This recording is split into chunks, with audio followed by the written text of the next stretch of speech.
Ada et Tsangaman. Un conte sur les logiciels, le skateboard et la glace à la framboise. Il était une fois une petite fille qui s'appelait Ada. Sa famille était si pauvre que leurs économies tenaient dans une boîte à biscuits. Ils n'avaient pas assez d'argent pour vivre dans une vraie maison. Ainsi, Ada, sa mère et son petit frère Alan habitaient dans une cabane à proximité d'une décharge à la périphérie de la ville.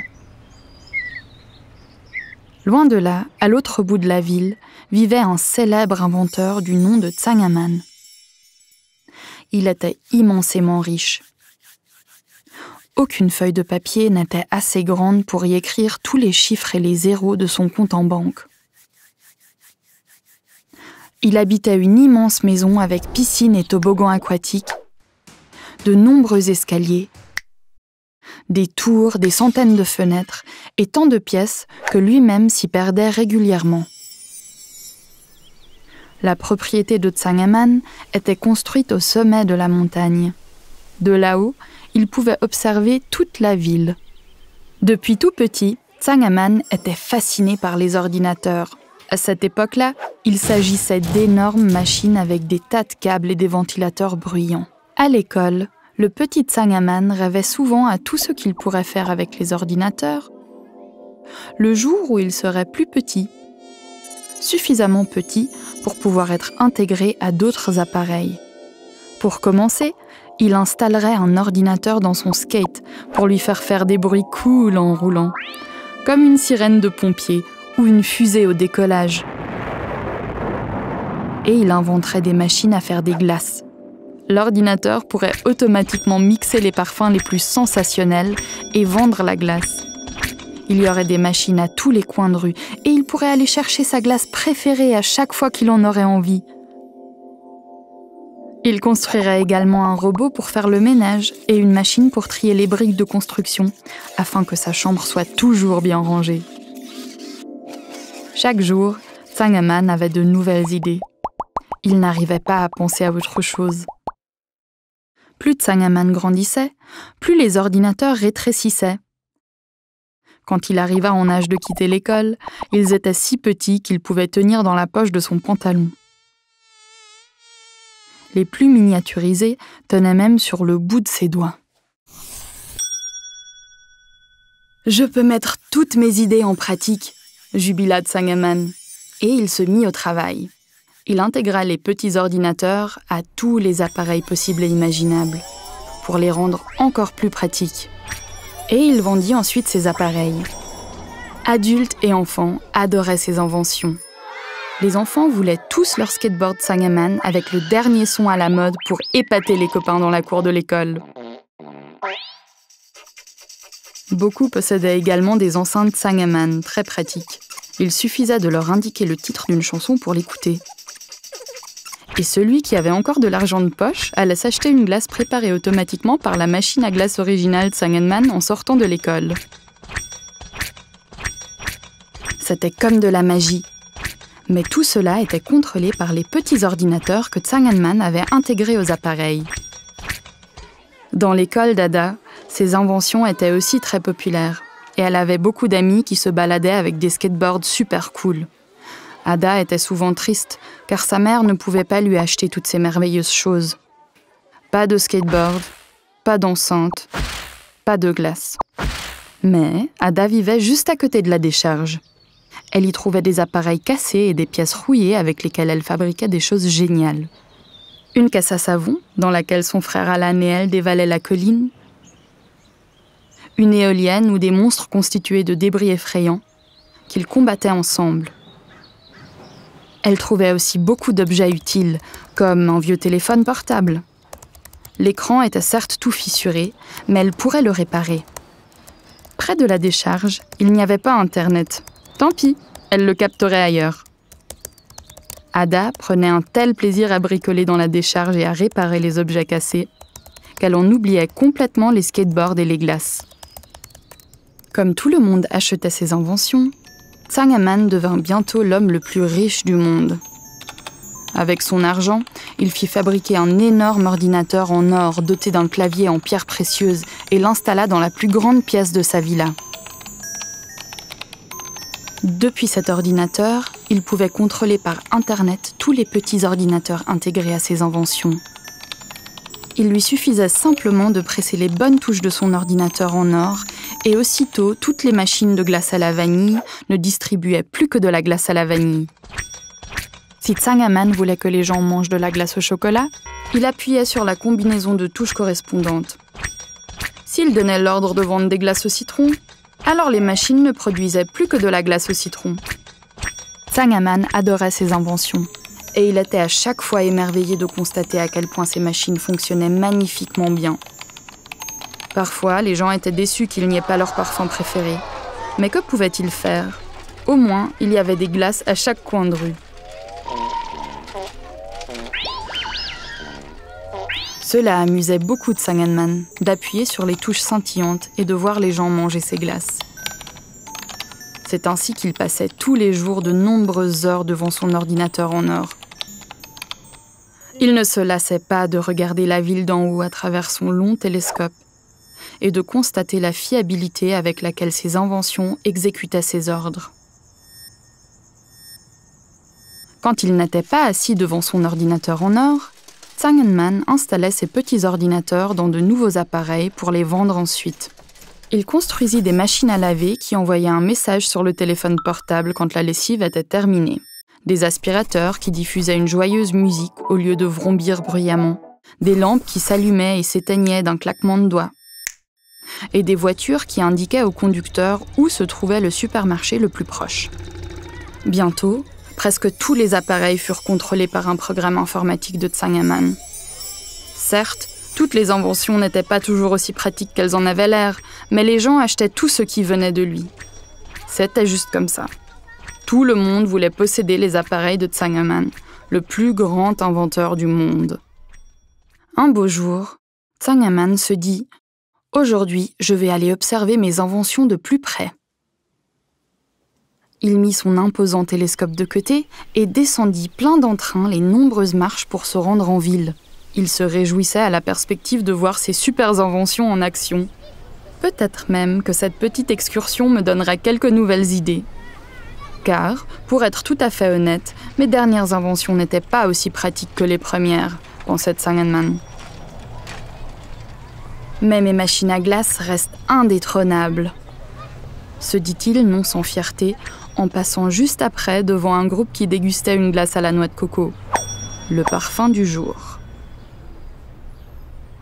Il était complètement plongé dans ses pensées lorsque, soudain, boum, quelque chose percuta son tibia à vive allure. Tsangaman hurla et regarda tout autour. Devant lui se tenait un enfant, terriblement effrayé, avec un skateboard Tsangaman sous le bras. « Excusez-moi, je ne voulais pas », bégaya-t-il. Mais Tsangaman ne l'écouta pas et s'éloigna, furieux. Une musique retentit soudain bruyamment. Il n'avait jamais entendu quelque chose d'aussi horrible. Il regarda autour de lui et vit que la musique provenait d'une enceinte qu'il avait lui-même conçue et qu'un enfant, de l'autre côté de la rue, tenait dans ses mains. La musique avait l'air de plaire à l'enfant. Mais elle donna de terribles maux de tête à Tsangaman, dont l'humeur se dégrada encore un peu plus. Ce n'est pas comme ça qu'il s'était imaginé sa promenade. Tsangaman était fou de rage contre les enfants. Comment pouvait-il utiliser ses inventions aussi mal ? Il n'arrivait pas à trouver le sommeil, et en pleine nuit, il s'assit devant son ordinateur en or. De là, il donna l'ordre à tous les microprocesseurs intégrés au skateboard de ne plus permettre de rouler sur les trottoirs. Aux microprocesseurs dans les enceintes, il ordonna de ne jouer que de la musique à un niveau sonore raisonnable, à l'exception de sa musique préférée, qu'il écouta immédiatement pour améliorer son humeur. Le lendemain, à l'école, régnait une grande agitation. Sur le chemin de l'école, les skateboards avaient cessé de fonctionner. Les roues refusaient tout simplement de bouger. Et ensuite les enceintes. Les enfants ne pouvaient plus monter le volume. Mais que se passait-il donc ? Même si elle ne possédait aucun de ces objets, Ada s'étonna que les skateboards et les enceintes cessent brutalement de fonctionner comme avant. Mais elle n'avait pas beaucoup de temps pour y réfléchir, car elle était de nouveau en train de bricoler. À partir des pièces détachées de 3 vélos cassés, elle fabriqua un nouveau vélo. Elle l'offrit à sa mère pour qu'elle puisse se rendre au travail en économisant l'argent du ticket de bus. À son frère, elle offrit une enceinte, afin qu'il puisse écouter une histoire le soir avant d'aller dormir, quand sa mère n'était pas encore rentrée du travail. En quelques jours, à l'école d'Ada, on oublia la frayeur du début. Les skateboards ne roulaient certes plus sur les trottoirs, mais à part ça, ils fonctionnaient toujours. Les enfants tournaient en rond dans la cour et écoutaient de la musique tout doucement. Seule une musique militaire, pompeuse et bizarre, retentissait avec le même volume sonore qu'avant. Plutôt énigmatique. Le jour préféré d'Ada était le mercredi. Tous les mercredis, sa mère venait la chercher à l'école avec Alan et ils allaient ensemble à la bibliothèque. Ada filait dans le coin consacré aux ouvrages techniques. On y trouvait les livres avec des schémas de construction, des consignes pour effectuer des expériences et des explications sur le fonctionnement de divers appareils. Dans la bibliothèque, Ada pouvait aussi accéder à Internet sur son téléphone portable. Elle se rendit vite compte qu'on pouvait y trouver tout un tas de choses. Sur Internet, beaucoup de gens partageaient leurs idées et leurs astuces de réparation pour aider les autres. Cet après-midi-là, Ada apprit 2 nouveaux mots. Matériel et logiciel. Matériel désignait quelque chose qu'en fait, Ada connaissait déjà. Les appareils électroniques sur lesquels elle bricolait. Ces appareils, elle pouvait les tenir dans sa main et les traficoter. Mais le mot logiciel était tout à fait nouveau pour Ada. Elle comprit vite qu'il désignait les consignes données aux appareils ou aux ordinateurs. Dans certains livres, on appelait ces consignes des programmes ou du code. Avec un programme informatique, on pouvait par exemple dire aux enceintes quelles chansons elles devaient diffuser et à quel niveau sonore. Le plus génial dans la nouvelle découverte d'Ada était qu'on pouvait bricoler le logiciel de la même manière que le matériel. On pouvait bricoler les objets avec un marteau, une perceuse ou des vis. On construisait des logiciels en inscrivant les ordres donnés au matériel les uns à la suite des autres. Il existait même une langue pour ça, le langage de programmation. Avec les logiciels, Ada pourrait rendre ses inventions encore plus pratiques. Il fallait absolument qu'elle apprenne le langage de programmation. Les semaines suivantes, Ada passa tout son temps libre à la bibliothèque. Elle trouva des livres et des sites internet qui expliquaient comment fonctionnait le langage de programmation et le code. Ada avait un peu l'impression que c'était comme si elle apprenait un langage secret. Ou révisait du vocabulaire à l'école. Ada fit des recherches. Son premier programme devait produire quelque chose de simple. Fais clignoter cette lampe. Bien sûr, elle voulut aussitôt essayer pour voir si cela fonctionnait vraiment. Dans la décharge, elle connecta son téléphone à une petite lampe LED. Ensuite, elle rentra dans son téléphone les lignes de programme qu'elle avait notées. Il ne se passa rien. Ada réfléchit à l'endroit où l'erreur pouvait se trouver. Elle entreprit quelques modifications, tenta à nouveau et « oui !» La petite lampe commença à clignoter. Jour, nuit, jour, nuit. Ada regarda avec émerveillement la LED. Elle avait créé son tout premier programme. Ada était totalement aux anges. Elle se mit à imaginer les choses géniales qu'elle pourrait faire fonctionner avec ça. Si elle entrait le bon code de programmation, alors ses découvertes feraient exactement ce qu'elle voudrait. Ce n'était pas si facile, mais au bout de quelques semaines, Ada avait créé un programme vraiment pratique. L'enceinte d'Alan se déconnectait désormais automatiquement au bout d'une demi-heure, quand il s'endormait. Ada avait déjà une nouvelle idée de programme. Quelque chose de plus important. Un vrai projet. Elle aurait probablement besoin de toutes les vacances d'été pour ça. Et elle trépignait d'impatience. Tsangaman dormait terriblement mal depuis l'horrible promenade. Quand il allait se coucher le soir, de gros soucis l'angoissaient. Oh non! Mes merveilleuses inventions! Ce n'est pas possible que tout le monde s'amuse avec comme ça. On ne sait pas ce qui peut arriver. J'ai pourtant bien réfléchi à tout, jusque dans le moindre détail. Tsangaman cogitait, se tournait et retournait toute la nuit dans son lit, sans trouver le sommeil. Quand il se leva un matin, le front creusé par les soucis, Tsangaman prit une décision. Cela ne pouvait pas continuer comme ça. Il s'assit devant son ordinateur en or et se mit à écrire un programme après l'autre. Dans ces programmes, il détermina très précisément ce que ses inventions devaient faire et ce qui ne devait en aucun cas se produire. Fini le chaos! Lorsqu'il eut terminé, il envoya tous les nouveaux programmes depuis son ordinateur en or vers les appareils des gens. Tsangaman ordonna à ses enceintes de ne jouer que sa musique préférée lorsqu'il passait à proximité. Et aux machines à glace de ne plus vendre de glace dans l'après-midi. Son coûteux pantalon risquait en effet d'être taché lors d'une promenade. Toute la journée, il resta assis devant l'ordinateur et pianota. Les vacances d'été étaient déjà à moitié terminées. Ada était face à son grand projet et se grattait la tête. À partir de vieilles pièces détachées, elle avait construit un skateboard et raccordé un moteur qui faisait tourner les roues. Avec un skateboard motorisé, Ada pourrait foncer encore plus vite à la bibliothèque ou à la décharge après l'école. Super pratique! Mais ça ne fonctionnait pas. Quand elle montait dessus et appuyait sur le bouton marche, les roues se mettaient certes en mouvement, mais beaucoup trop vite. À chaque départ, Ada tombait de la planche. Elle avait beau essayer, elle n'y arrivait tout simplement pas. Après tomber sur les fesses pour la 100e fois, elle alla à la bibliothèque. C'est là-bas qu'elle trouvait toujours des réponses à ses questions. Et effectivement, sur Internet, elle tomba sur le programme que quelqu'un avait écrit pour sa trottinette électrique. Elle aussi avait démarré lentement.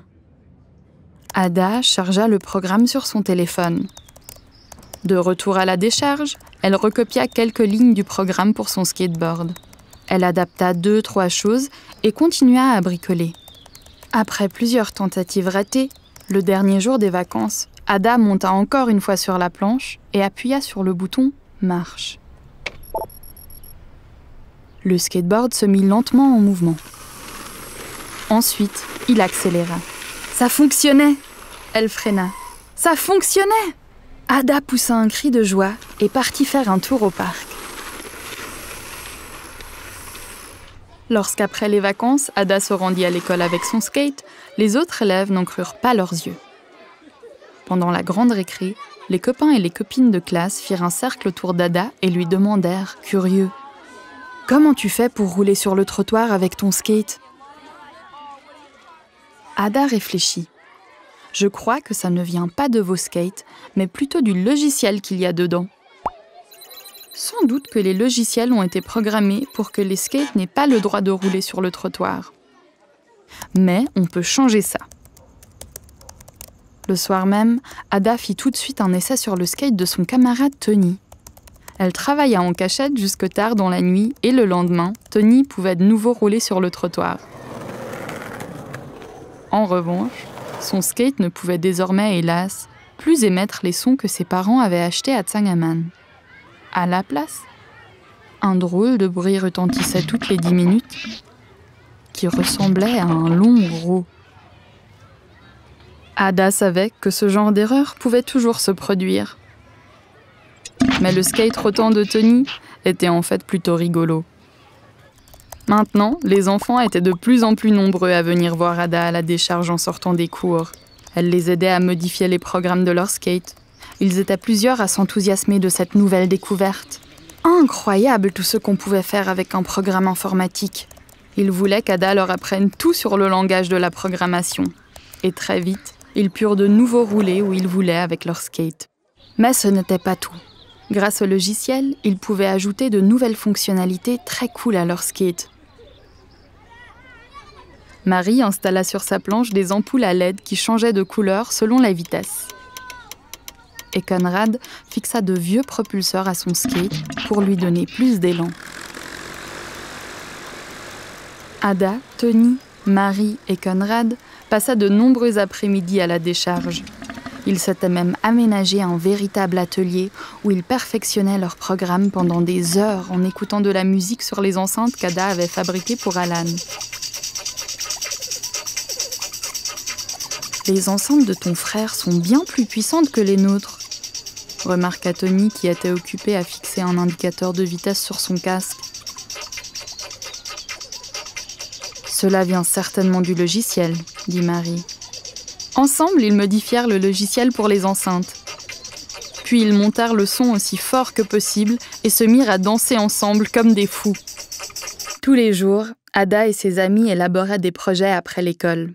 À partir d'une machine à glace cassée, ils se construisirent une nouvelle, capable de produire des glaces de toutes les formes et de toutes les couleurs possibles et imaginables. Dorénavant, ils mangeaient des glaces en forme de cubes, de cœurs, de pyramides, de glaces à la fraise, à la framboise, des glaces arc-en-ciel. Le tout parsemé de copeaux et nappé de chocolat. C'était bien meilleur que les parfums des machines de Zangeman. Parfois, il arrivait même qu'ils aident les adultes qui avaient des problèmes d'ordinateur.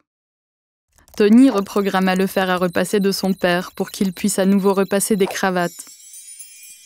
Zangeman, détestant les cravates comme la peste, il en avait interdit le repassage à ses appareils. Pour la conductrice de bus, ils construisirent un système d'irrigation à partir d'un ordinateur et de tuyaux pour que ces plantes ne meurent pas de soif en plein été. Ils aidèrent également l'agent de service de l'école à modifier son aspirateur pour qu'il reconnaisse automatiquement les jouets et ne les aspire plus. Parfois, ils construisaient des choses simplement pour s'amuser. Comme par exemple la machine à paix dans la chaise de Madame Gernet, leur professeure de maths. À chaque fois qu'elle s'asseyait, un petit paix retentissait. Alors Madame Gernet rouspétait. Mais Ada était persuadée qu'à chaque fois cela devait aussi la faire rire un peu. Un jour, Zangeman remarqua que certains ordinateurs n'obéissaient plus à ses commandes de programmation. Il en fut terriblement choqué et fou de rage. Aussitôt, il appela le président et hurla la voix tremblante. « Quelqu'un modifie les programmes de mes appareils ! C'est inadmissible, ce sont tout de même mes inventions !» Et c'est beaucoup trop dangereux que tout le monde puisse faire ce qu'il veut avec les ordinateurs. Il faut une loi contre ça. Le président ne voulait pas contrarier Zangeman. C'est lui qui avait programmé tous les ordinateurs du gouvernement. Sans eux, il ne pourrait plus diriger le pays. Le gouvernement fit donc adopter la loi que Zangeman avait exigée. Tous les ordinateurs qui n'obéissent pas à Zangeman sont interdits. Quiconque déprogrammera les appareils de Zangeman devrait payer une amende de 500 000 pièces d'or. Lorsque Ada et ses amis entendirent parler de cette loi, ils se mirent très en colère. « Tellement injuste! Nous avons nous-mêmes transformé et reprogrammé nos skates. Maintenant, ils sont bien mieux. On ne va laisser personne nous les enlever. » Ils se réunirent devant une des machines à glace qu'ils avaient modifiées et discutèrent de la situation. Il était clair qu'il fallait faire quelque chose contre cette nouvelle loi. Ils échafaudèrent un plan. Le lendemain, ils n'allèrent pas à l'école. À la place, ils se rendirent au Parlement avec leurs skates et de grandes pancartes de protestation sous le bras et firent un sit-in devant le bâtiment. La veille, ils avaient installé de petites ampoules à LED sur plusieurs pancartes, qui maintenant s'illuminaient. Ils avaient interconnecté leurs enceintes si bien que dans toutes les rues, on pouvait entendre ce qu'ils disaient. Plusieurs passants s'arrêtèrent et demandèrent aux enfants pourquoi ils manifestaient. « Pour des logiciels libres !» répondirent-ils en chœur. Et ils racontèrent leurs histoires aux adultes. « Ces derniers acquiescèrent impressionnés. Le président lui-même jeta un coup d'œil curieux à leurs pancartes en entrant dans le Parlement. Dans les jours qui suivent, Ada et ses amis se réunirent de nouveau pour un sit-in devant le Parlement. Mais cette fois, avec du soutien. Plusieurs camarades de classe, dont Ada avait reprogrammé le skate, se joignirent à eux. Le papa de Tony aussi. D'autres adultes voulaient soutenir leurs protestations. Ils trouvaient les appareils des enfants très pratiques. Chaque jour, plus d'enfants et d'adultes venaient manifester. La conductrice de bus qu'ils avaient aidée pour l'arrosage de ses plantes vint avec son bus. Elle klaxonnait fort pour qu'encore plus de gens prêtent attention à la manifestation. Le concierge amena quelques amis avec lui. Le père de Tony vint avec ses collègues, qui portaient tous des cravates automatiquement repassées. Même la professeure de mathématiques était là. La foule grandissait à vue d'œil. Et au bout de quelques semaines, les manifestations s'étaient propagées hors de la ville d'Ada. Partout dans le pays, les gens manifestaient. Ada manifestait tous les jours devant le Parlement, même quand il pleuvait à verse. Quand le président passa devant les enfants tout mouillés, il ne put qu'admirer leur obstination. Il demanda à Ada : « Pourquoi venez-vous tous les jours ici ? Que demandez-vous » Ada répondit : « Nous voulons décider nous-mêmes de ce que nous avons le droit de faire avec nos ordinateurs ou pas. » Et tous ses amis et amies reprirent en chœur : « Sans programme, on rame, sans programme, on rame, nous voulons notre code, nous voulons notre code !» Le président considéra les visages déterminés des enfants. Pour être tout à fait honnête, il aurait bien aimé lui aussi décider de ce que le gouvernement avait le droit de faire ou pas avec ses ordinateurs. Mais il n'y connaissait rien, ni aux ordinateurs, ni à la programmation. Et c'est pour ça qu'il avait tout délégué à Tsangaman. Pensif, le président pénétra dans le Parlement. Le jour suivant, il invita Ada et ses amis. « Nous aussi, nous voulons pouvoir programmer nos logiciels nous-mêmes. Pour ça, le gouvernement ne doit plus dépendre de Tsangaman. Pouvez-vous me dire tout ce que vous savez sur les ordinateurs ?» demanda-t-il. Ils lui expliquèrent avec enthousiasme comment fonctionnaient les logiciels et tout ce qu'on pouvait faire avec. Le président en fut tout étonné. Avec ces nouvelles connaissances, son gouvernement pourrait désormais concevoir son propre logiciel, comme il le désirait sans Tsangaman. Il fit immédiatement appel à ses conseillers. Lors d'une grande réunion, ils discutèrent avec les enfants de tout ce qu'ils aimeraient changer et améliorer dans le logiciel. Ce soir-là, les enfants entrèrent chez eux fiers et satisfaits. Il se passait enfin quelque chose. Leur longue protestation avait porté ses fruits. Le lendemain matin, le téléphone sonna de bonne heure dans le bureau du président. C'était Tsangaman. Plus furieux que jamais, il tenta de convaincre le président. « Sans moi, les ordinateurs du gouvernement ne fonctionneront plus !» menaça-t-il. Mais le président fut bref et raccrocha rapidement. Le téléphone retentit encore de nombreuses fois ce jour-là, mais personne ne décrocha. Le président et les experts et expertes du gouvernement étaient en pleine réunion avec Ada, Tony, Marie et Conrad. Les jours qui suivirent, ils discutèrent du matin au soir et conçurent leur propre programme pour les ordinateurs du gouvernement.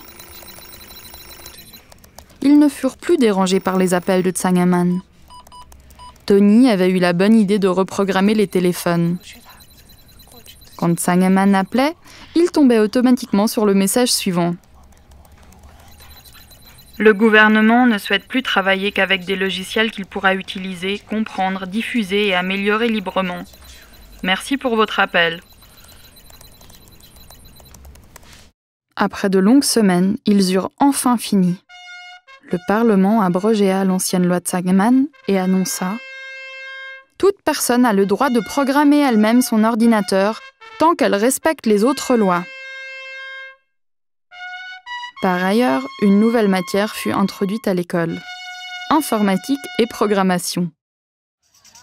Ce soir-là, ils organisèrent tous ensemble une grande fête. Ada, Alan, les enfants de l'école et leurs parents, le président, Madame Gernet, la conductrice de bus, le concierge, ils étaient tous là. Ils décorèrent les rues, écoutèrent de la musique bien fort et pour célébrer la journée, mangèrent de la glace à volonté, de toutes les formes et de toutes les couleurs possibles et imaginables. Pendant que les autres continuèrent la fête jusqu'au tard dans la nuit, Ada, Tony, Marie et Conrad s'éclipsèrent pour retourner à leur atelier. Ils avaient déjà plein de nouvelles idées d'invention et ils voulaient s'y mettre sans tarder. Et Tsangaman, on n'en a plus beaucoup entendu parler. Peut-être enrage-t-il encore dans son immense villa et reste assis, renfrogné devant son ordinateur en or. Peut-être qu'il n'ose plus aller dans la rue et qu'il a condamné toutes les fenêtres de sa maison pour ne pas être contrarié par l'utilisation de ses inventions. Mais peut-être aussi observe-t-il le monde à travers son télescope et voit ce que les enfants inventent chaque jour. Peut-être qu'il se souvient alors à quel point cela l'avait amusé autrefois, de bricoler et d'expérimenter.